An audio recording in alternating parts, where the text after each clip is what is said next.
अस्सलामुअलैकुम।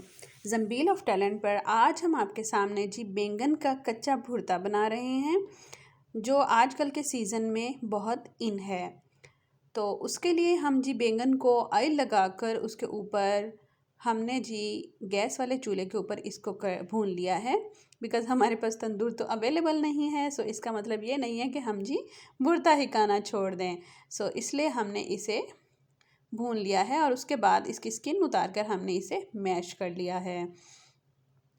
तो जी आजकल लोग ज़्यादातर इसे कच्चा नहीं खाते, वो इसे पका लेते हैं, पर वो सालन में शुमार हो जाता है। बैंगन भी गर्म होता है और इसका सालन जब पकाते हैं तो वो भी काफ़ी गर्म हो जाता है। सो हमें ये कच्चा भुर्ता बनाना चाहिए, ये सेहत के लिए बहुत अच्छा होता है। सो जी हमने ये इसको मैश कर लिया है। अब हमने चॉप प्याज जो हैं वो इसके अंदर आप देख लें कि जी कितने बारीक चॉप किए हैं। ये हमने 1 पाव प्याज ले लिए हैं और हमने 3 टमाटर ले लिए हैं और 3 ही सब्ज़ मिर्चें हमने बारीक कश कर लिए हैं। टमाटर भी हमने बारीक चॉप कर लिए हैं। अब हमने क्या करना है, बाउल के अंदर ये जो मैश्ड बैंगन है ये हमने डाल दिए हैं। उसके बाद हमने ये जो प्याज हैं बारीक चॉप किए हुए ये ऐड कर दिए हैं और अब जो हमारे पास चॉप्ड सब्ज़ मिर्च और टमाटर है ये भी हमने इसमें मिक्स कर दिया है। इसके अंदर कुछ भी पका हुआ नहीं होगा, इसके अंदर हमने नमक मिर्च भी जो है वो ऐसे ही ऐड कर देनी है। वो आप अपने हस्बे ज़रूरत ऐड कर सकते हैं, जिस तरह की मिकदार आप खाते हैं। अगर आप कच्ची मिर्च हरी मिर्च खा सकते हैं तो आप जो है सब्ज़ मिर्चों की तादाद बढ़ा दें। उसके बाद हमने जो मक्खन है ये घर पे बना हुआ मक्खन है जो हमने बालाई से बनाया है। इसकी रेसिपी भी मैं आपके साथ शेयर जल्द ही करूँगी। हमने इसको जस्ट हल्का सा गर्म किया है, हमने पकाया नहीं है। जस्ट हल्का सा गर्म किया और मैंने थोड़ा सा इसमें ऑयल डाल दिया है बिकॉज़ मुझे लगा कि शायद ये कम रह जाएगा भुर्ते के लिए।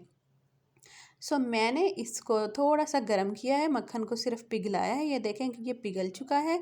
अब मैंने इस बाउल के अंदर इसको ऐड कर देना है और मिक्स कर देना है। इसको फिर हम दही के साथ इस्तेमाल करेंगे। आप चाहें तो लस्सी भी बना सकते हैं। तंदूर की ताज़ा रोटियों के ऊपर मैंने मक्खन लगा कर रख दिया है और अब ये जो मक्खन वाला ताज़ा भुर्ता है इसको हम जी खाएंगे उस तंदूरी रोटी के साथ और साथ हम इसके दही ऐड करेंगे। दही हमने इसके अंदर ऐड नहीं करनी बिकॉज़ अगर हम डालकर रख देंगे तो ये पानी छोड़ जाएगा। सो आप दही को साथ रखें और जब जिसको खाना चाहिए होगा आप उसको साथ जो है उस वक्त दही जो है सालन के साथ वो लगा कर खाएं इस भुर्ते के साथ। इसको जी बाबा गनूश भी कहा जाता है कुछ एरियाज़ में, लेकिन हम लोग इसे बैंगन का भुर्ता कहते हैं। इसमें सब्ज़ धनिया आप काफ़ी ज़्यादा मिकदार में ऐड कर लें कि वो बहुत अच्छा लगेगा। इसका रायता जो बनता है वो भी बहुत अच्छा बनता है और ये जो कच्चा भुर्ता है ये भी रायते में ही शुमार होता है। इसको आप लाज़मी बनाएं, आजकल के सीज़न में ये बहुत अच्छा और यमी बनता है। और अब देखें जी हमने इसको खाकर टेस्ट किया है और ये बहुत ही टेस्टी है। इसको आप लाज़मी बनाएं, कमेंट सेक्शन में भी आकर बताएं और हमारी वीडियो को लाइक करें, चैनल को सब्सक्राइब लाज़मी कीजिएगा। Thanks for watching. अल्लाह हाफिज़।